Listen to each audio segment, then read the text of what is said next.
The Data Protection Bill must be harmonized with the provisions and objectives of the RTI Act.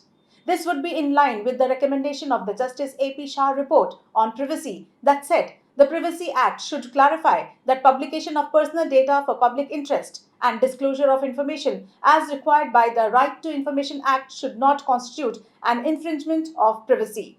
Welcome to Varindia NewsHours.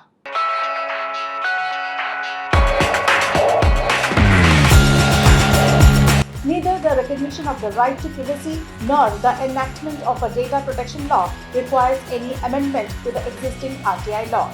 Second, given that the government is the biggest data repository, the law must not give wide discretionary powers to the executive. The DPDP Bill 2022, however, empowers the government to draft rules and notifications on a vast range of issues. For instance, the union government can exempt any government or even private sector entity from the application of provisions of the law by merely issuing a notification, potentially resulting in immense violations of citizens' privacy.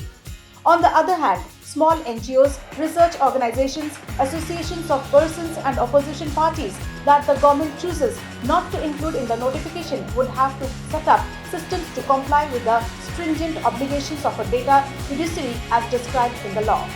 Third, it is imperative that the oversight body set up under the legislation is adequately independent to act on violations of the law by government entities. The draft bill does not ensure autonomy of the Data Protection Board, the institution responsible for the enforcement of provisions of the law. The union government is empowered to determine the strength and composition of the board as well as the process of selection and removal of its chairperson and other members. Further, the chief executive responsible for managing the board is to be appointed by the government, giving it direct control over the institution.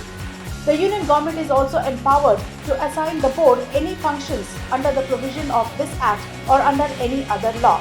The creation of a totally government-controlled data protection board vested with powers of a civil court and empowered to impose fines of up to Rs 500 crore is bound to raise serious apprehensions of it becoming another caged parrot open to misuse by the executive. Fourth, the law must provide an accessible, people-friendly framework of grievance redress for affected persons to approach the oversight body. The 2022 bill stipulates that the Data Protection Board shall be digital by design, including respite and disposal of complaints, able to seek monetary compensation. The DPDP bill has no provision for compensation of any form.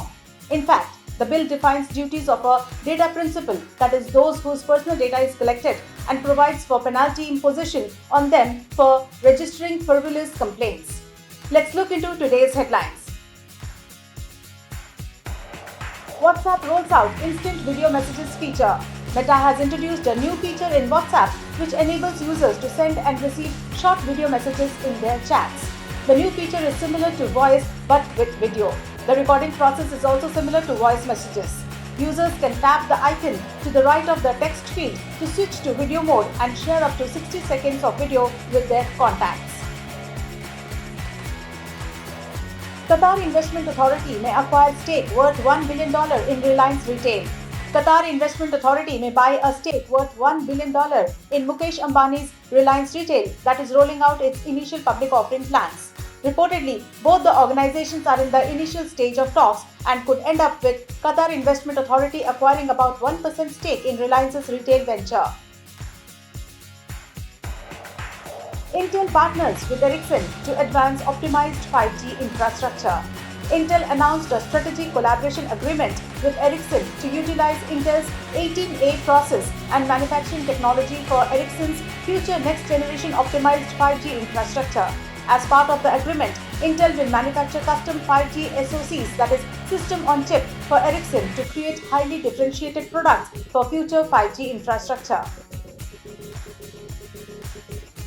Lok Sabha gives nod for Jan Vishwas Bill and decriminalising various offences. Lok Sabha has given a nod for the Jan Vishwas, that is Amendment of Provisions Bill 2023.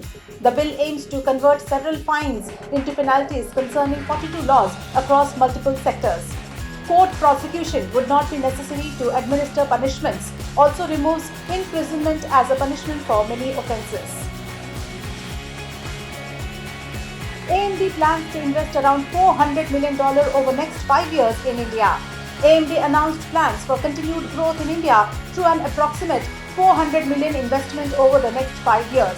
The planned investment includes a new AMD campus in Bengaluru, Karnataka, that will serve as the company's design center, as well as the addition of approximately 3,000 new engineering roles by the end of 2028. That's all for now. Please like, share, comment and subscribe to Varindia News Magazine. You can download the Varindia app from Google Play Store and Apple App Store for more news and updates. Stay tuned. Thank you.